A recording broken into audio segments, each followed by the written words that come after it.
Hello बच्चों, आइए प्रश्न को देखते हैं। त्रिभुज एबीसी की भुजाओं AB और AC पर क्रमशः बिंदु P और Q स्थित है। यदि AP 2 सेंटीमीटर दे रखा है, PB 4 सेंटीमीटर दे रखा है, AQ 3 सेंटीमीटर दे रखा है और QC 6 सेंटीमीटर दे रखा है, तो हमें सिद्ध करना है, दिखाना है कि BC बराबर है 3 PQ के। प्रश्न को हल करने से पहले इसकी मुख्य अवधारणा के बारे में चर्चा कर लेते हैं। मुख्य अवधारणा, तो देखो यहाँ पे हम लोग कुछ समरूपता के गुणधर्म पढ़ने वाले हैं। दो त्रिभुजों को उठा लेते हैं, उनके बारे में कुछ समरूपता के गुणधर्म बता देते हैं। ये मान लो पहला त्रिभुज है, ये मान लो दूसरा त्रिभुज है। इन त्रिभुजों को नाम भी दे देते हैं। ये एबीसी त्रिभुज है और ये अपने पास पीक्यूआर त्रिभुज है। अब दो त्रिभुजों में क्या है कि भुजाओं का अनुपात आपस में बराबर दे रखा है, दो भुजाओं का अनुपात। तो यहाँ पे ए बी बटा में पी क्यू, ये मान लो बराबर दे रखा है किसके, बीसी बटा में क्यू आर के। ठीक है, और साथ ही साथ इनके बिल्कुल जो मध्य में कोण बन रहा है ना, ये वाला कोण क्यू के बराबर भी दे रखा है। कोण एबीसी जो है वो कोण पी क्यू आर के बराबर दे रखा है। तो यहाँ पे हम लोग ऐसे समरूपता कसौटी लगा सकते हैं। एस समरूपता कसौटी से दोनों त्रिभुज एक दूसरे के समरूप हो जाएंगे। तो कौन कौन से त्रिभुज होंगे समरूप? त्रिभुज एबीसी जो है वो समरूप हो जाएगा त्रिभुज पीक्यूआर के साथ में। संगत भाग हमें देखने पड़ेंगे। अब देखिए हमें जैसा सवाल में दे रखा है वैसा हम लोग बना लेंगे। एक त्रिभुज दे रखा है त्रिभुज एबीसी, ये हमने बना दिया त्रिभुज एबीसी। उसके बाद में हमें आगे क्या बोला गया है, इसको पहले तो नामांकित कर देते हैं। त्रिभुज एबीसी ये दे रखा है। उसके बाद हमें बोला गया है कि एबी और एसी पर क्रमशः पी और क्यू बिंदु स्थित है। तो एबी और एसी पर मैं ये पी बिंदु मान लेता हूँ, ये क्यू बिंदु मान लेता हूँ। पी और क्यू, अब देखो इसको मिला भी देते हैं हम लोग। तो यहाँ पे देखो एक और त्रिभुज बन गया, त्रिभुज एपी क्यू। तो आगे हमें बोला गया है क्या कि एपी का पी और क्यू स्थित है यदि एपी 2 सेंटीमीटर के बराबर है। यहाँ पे लिखेंगे एपी अपने को कितना दे रखा है, एपी 2 सेंटीमीटर के बराबर दे रखा है। यहाँ पे भी लिख देते हैं ये 2 सेंटीमीटर के बराबर है। और आगे बढ़ते हैं, पीबी अपने को 4 सेंटीमीटर के बराबर दे रखा है। पीबी जो है वो 4 सेंटीमीटर के बराबर दे रखा है। तो यहां से हम क्या कह सकते हैं, ये 2 सेंटीमीटर और ये 4 सेंटीमीटर। एबी का जो मान है वो एपी प्लस पीबी के बराबर ही तो है।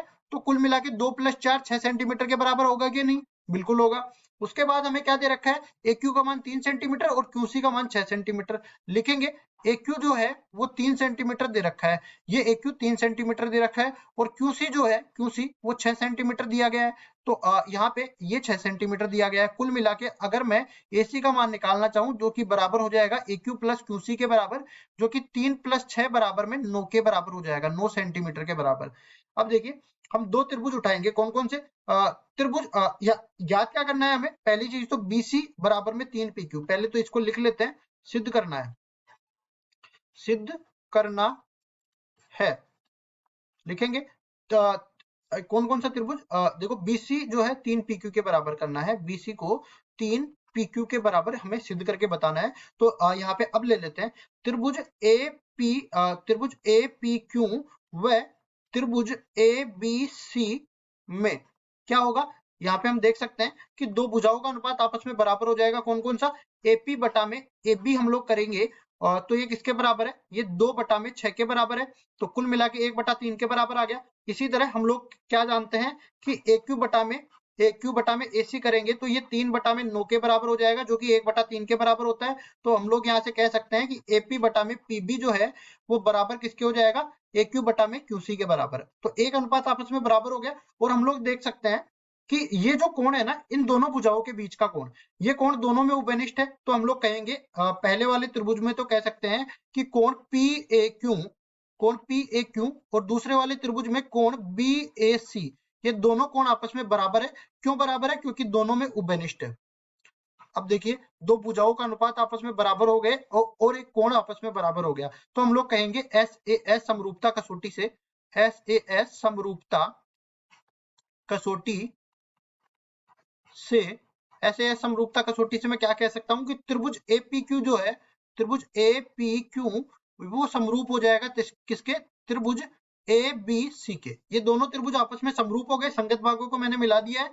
और अब देखो अगर ये दोनों त्रिभुज समरूप है तो इनके संगत भुजाओं का अनुपात आपस में बराबर होगा। तो यहाँ से एपी बटा में एबी ये किसके बराबर हो जाएगा, पीक्यू बटा में बीसी, पीक्यू बटा में बीसी और एक्यू बटा में एसी के।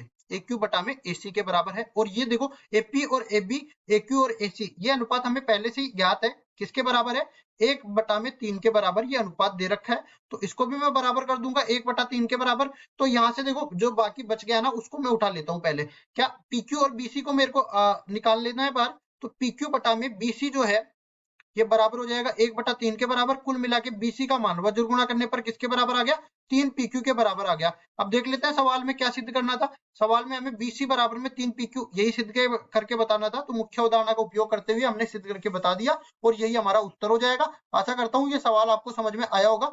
धन्यवाद।